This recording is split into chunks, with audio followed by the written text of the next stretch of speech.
बिहार प्रदेश का एक ज़िला है नवादा और उसी का ही एक इलाका लगता है राजौली। दरअसल उस इलाके में रेलवे लाइन बिछाने का कार्य चल रहा है और इसी में कुछ जो मज़दूर हैं उनके लिए एक बेस कैंप बनाया हुआ है। बात कर रहा हूँ 2 जुलाई 2024 की रात लगभग 12:30 बजे के आसपास का वक्त रहा होगा। एक मज़दूर जिसका नाम होता है संतोष लोहार, उम्र लगभग 20 साल।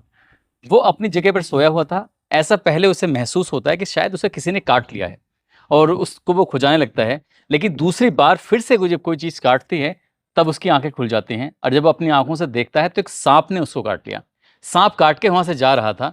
उस लड़के ने एकदम से उठता है, हड़बड़ी में उठने के बाद तुरंत ही उस साँप को किसी तरकीब से पकड़ लेता है और जब इस पकड़ा-पकड़ी में कुछ थोड़ा शोर-शराबा होता है, बाकी मज़दूर भी उठ जाते हैं और वो उस साँप को पकड़ लेता है। आखिरकार साँप को पकड़ने के बाद साँप ने उसको 2 बार काटा था, लेकिन संतोष लोहार ने साँप को 3 बार काट लिया।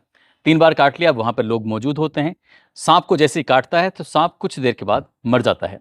अब पूरे कैंप में इस बात की चर्चा शुरू हो जाती है कि संतोष लोहार ने एक साँप को काट लिया है। पहले संतोष लोहार को काटा, फिर इसने साँप को काट लिया।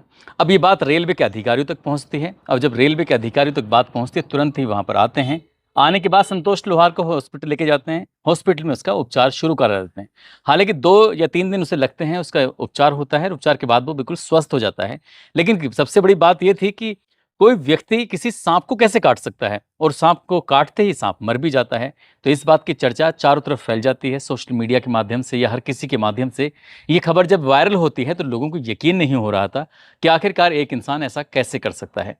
मगर आज की जो सच्ची घटना मैं आपको सुनाने जा रहा हूँ, इस सच्ची घटना को सुनने के बाद आप भी भौचक्के रह जाएँगे। कुछ लोग कह रहे हैं कि ये पूर्व जन्म का बदला लिया जा रहा है, तो कोई कुछ और कह रहा है। तमाम तरह के लोग हैं, अलग-अलग तरह की बातें कर रहे हैं, लेकिन इस कहानी को सुनने के बाद लोगों को यकीन नहीं हो रहा है कि आखिरकार ऐसा सच कैसे हो सकता है। आदाब, नमस्कार, सत श्री अकाल। मैं उस्मान सैफी। आज की जो सच्ची घटना मैं आपको सुनाने जा रहा हूँ, ये सच्ची घटना है उत्तर प्रदेश का एक ज़िला है फतेहपुर और फतेहपुर का ही एक थाना लगता है मालवा।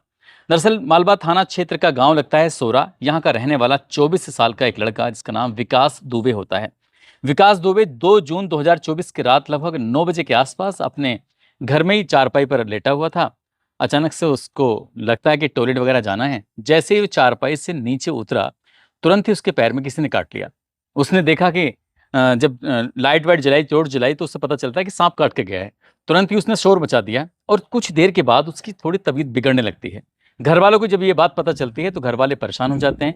आनन फानन ही उस लड़के को नज़दीकी एक हॉस्पिटल होता है, वहाँ ले जाकर एडमिट करा देते हैं और 2 दिन तक लगातार उसका उपचार चलता है। उपचार चलने के बाद जो भी उसकी दवाइयाँ उसके प्रयोग में आती हैं, उसके बाद वो ठीक हो जाता है। ठीक होने के बाद अपने घर पे जब वापस आता है, तो सब अभी तक ऐसा नहीं लग रहा था कि ये कोई असामान्य घटना है, सामान्य सी घटना थी। कोई भी किसी को साँप काट सकता है। इन दोनों में कुछ माहौल भी ऐसे चल रहा है कि बारिश-वारिश का या फिर मौसम चल रहा है, तो इस वजह से शायद कोई घटना हो गई होगी। लेकिन जब 2-3 दिन यानी कि लगभग अभी 8 दिन ही बीते थे, 10 जून 2008 की रात एक बार फिर से उसके साथ यही हादसा हो जाता है। एक बार फिर से साँप काट लेता है और उसने दावा किया कि वही साँप फिर से दोबारा लौट कर आया है, दोबारा उसने काटा है। रात का वो दृश्य था, रात का वो सीन था। रात में ही जब उसने शोर मचाना शुरू किया है, आसपास के लोग भी इकट्ठे हो जाते हैं और जब लोग इकट्ठे होते हैं तो उस सांप को हर जगह ढूंढा जाता है, तलाश किया जाता है, लेकिन सांप नहीं मिलता। अब जब सांप नहीं मिलता, तुरंत ही उस लड़के को फिर से हॉस्पिटल लेके जाते हैं। 2 दिन रहता है, इलाज चलता है।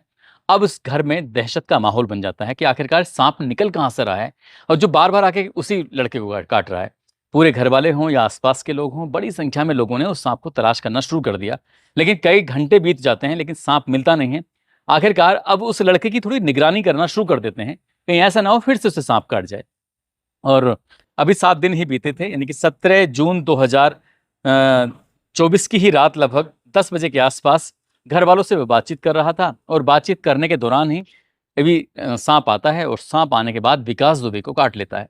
अब विकास दुबे को जब सांप ने काटा था तो अब की बार घर वालों ने भी दिखा और घर वालों ने जब सांप को देखा तो पकड़ने के तमाम प्रयास की कोशिश की, लेकिन सांप हाथ नहीं आता और विकास दुबे की हालत बिगड़ने लगती है। इस बार की हालत उसकी ज़्यादा खराब होने लगती है। तुरंत ही उसे हॉस्पिटल लेके जाते हैं। हॉस्पिटल ले जाने के बाद उसका उपचार शुरू करा देते हैं। जो बार बार वो हॉस्पिटल जा रहा है तो डॉक्टर लोग कह रहे हैं कि तुम क्या कर रहे हो, ये सांप कहाँ से आ रहे हैं, कहाँ से निकल रहे हैं, आप दिखवाते क्यों नहीं हो, आप उसका पूरी तरह से इलाज क्यों नहीं कराते हो, आप अपने घर के हर एक हिस्से को देखते क्यों नहीं हो, क्योंकि अगर ऐसे ही चलता रहा तो लड़के की जान को खतरा हो सकता है। डॉक्टरों ने इलाज तो कर दिया। इलाज करने के बाद लड़का ठीक ठाक हो जाता है, ठीक होने के बाद फिर से अपने घर पे आ जाता है। अब उसकी रखवाली करना शुरू कर देते हैं। रखवाली कर रहे थे कहीं ऐसा ना हो फिर से सांप आ जाए, फिर से सांप काट ले। गाँव वालों ने पूरी ताकत लगाई उस सांप को ढूँढने के लिए। घर वालों ने, परिवार वालों ने, जहाँ-जहाँ तक बात पहुँच रही थी, सभी लोग ताकत लगा रहे थे, लेकिन सांप वो मिलता ही नहीं और फिर दिन बीतने लगते हैं। और जब 2-4 दिन और बीत जाते हैं, यानी कि 21 जून 2024 की रात फिर से लगभग 1 बजे के आस-पास बताते हैं कि जब वो लड़का फिर से टॉयलेट करने के लिए उठता है, तो सांप पता नहीं उसका पहले से इंतज़ार कर रहा था या क्या कर रहा था। जैसे विकास दुबे चलता है, तुरंत उसके पैर में सांप काट लेता है और जब सांप काटता है तो फिर से एक बार घर में रोआ-पीटी मच जाती है। घर वाले परेशान हो जाते हैं। उसकी जो घर के एक-एक सदस्य होते हैं, उनकी आवाज़ें सुनने के बाद, उनकी चीख-पुकार सुनने के बाद आस-पास के लोग भी इकट्ठा हो जाते हैं। फिर से उस सांप को तलाश किया जाता है। उधर उसका इलाज भी शुरू हो जाता है। इलाज के बाद जब वापस लौट के आता है तो गाँव वाले कहते हैं कि इसको बार-बार सांप काट रहा है, तो इसलिए ये सांप कहाँ से आया है, क्या है? अब गाँव के लोग तरह-तरह की बातें करने लगते हैं। कुछ लोग कहने लगते हैं कि ये पूर्व जन्म का कोई दोष है और शायद पूर्व जन्म का बदला लेने के लिए ये नागिन है और नागिन अपना बदला ले रही है। तमाम तरह के लोग थे, तमाम तरह की बातें कर रहे थे। घर वालों के अंदर दहशत बैठ जाती है। तभी कुछ समझदार लोगों ने कहा कि इस लड़के को यहाँ से दूर भेज दी जाए, रिश्तेदारी में भेज दी जाए, तो शायद यहाँ से सांप-वाप होगा तो उसे ढूँढ के हम जो यहाँ से जंगल में छोड़ देंगे। लेकिन ये यहाँ रहेगा तो शायद इसे फिर से काटने के लिए वो आ जाएगा। अब जैसे ही इस लड़के को, इसकी मौसी रहती है राधानगर में, राधानगर में ये चला जाता है विकास दुबे। वहाँ जाकर अपनी मौसी के पास रह रहा था, लेकिन अब तक 4 बार सांप उसको काट चुका था। 28 जून 2024 की रात लगभग 12 बजे के आसपास 5वीं बार सांप ने मौसी के घर पर हमला किया।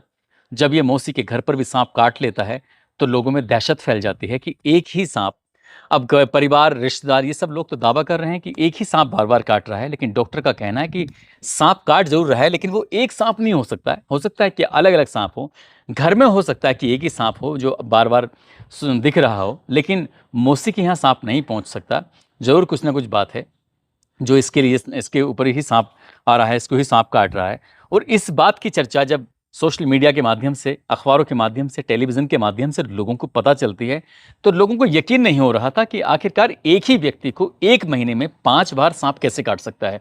चर्चा का विषय बन जाता है। अब जैसे ही ये खबरें चलने लगती हैं, तो लोगों ने अपनी-अपनी प्रतिक्रिया देनी शुरू कर दी। जिस तरह से फ़िल्मों में दिखाया जाया करता था कि नाग को कुछ विलेन लोग या कुछ और लोग मार दिया करते थे और फिर नागिन उसका बदला लिया करती थी। कुछ लोग इसे पूर्व जन्म का दोष, कुछ लोग इस तरह की बातें कर रहे हैं, मनगढ़ंत कहानियाँ बता रहे हैं। लेकिन साइंस इस बात को नहीं मानता कि सांप के अंदर किसी भी तरह की याददाश्त रह जाती होगी या सांप किसी का फ़ोटो अपनी आँखों में बसा लेता होगा। ये बताते हैं कि सांप तो शायद उसे दिखाई भी नहीं देता, वो तो अंधा होता है और शायद किसी तरह की कोई आहट से, किसी तरह की आवाज़ से वो ज़रूर चलता है या फिर महसूस करता है, लेकिन शायद उसे दिखाई नहीं देता। इस तरह की डिस्कवरी में भी मैंने देखा है। लेकिन जिस तरह की ये घटना है, इसी तरह की घटना साल 2022 में उत्तर प्रदेश के ज़िला आगरा का एक गाँव लगता है मैनकैंडा। वहाँ पर रहने वाला 20 साल का एक लड़का होता है रजत चाहर, जिसके बाप का नाम होता है राजकुमार चाहर।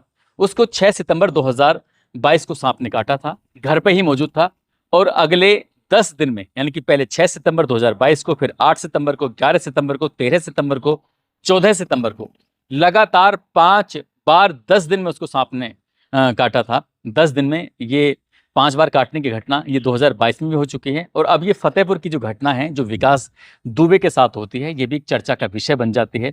लोग इन घटनाओं को लेकर तरह-तरह की बातें कर रहे हैं। अब इसमें क्या सच्चाई है, क्या नहीं, हालाँकि मामला अभी पुलिस तक नहीं पहुँचा है। पुलिस इस मामले की जाँच करे तो पता चले कि क्या सचमुच सांप काट रहा है या फिर कोई और वजह है।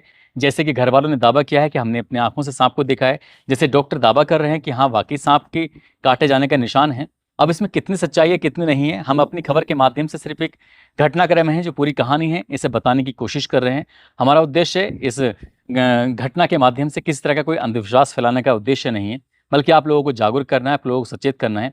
आप लोगों को बताना है कि अगर सांप काट भी ले, तो सबसे पहले जिस हिस्से को काटा जाता है, अगर खून बह रहा है तो उसे और भी बहने दिया जाए, क्योंकि खून जब बहेगा तो जो भी विष होगा वो निकल जाएगा और जितनी भी जल्दी हो सके नज़दीकी हॉस्पिटल जाने के बाद उपचार शुरू करा देना चाहिए। वायगिरी जो होते हैं, जो जिस तरह से सपेरे वगैरह सांप का जहर उतारते हैं, ऐसे लोगों के पास नहीं जाना चाहिए, क्योंकि वहाँ जाने के बाद खतरा जान को और भी बढ़ सकता है, बढ़ भी जाता है। तो इसलिए दोस्तों, आप सब लोग जाते जाते, आज कुछ लोगों के जन्मदिन है, जिसमें बिलाल अहमद सैफ़ी हैं, जो कि संभल के रहने वाले हैं, साथ ही मनीषा सैनी हैं, आज इनका भी जन्मदिन है।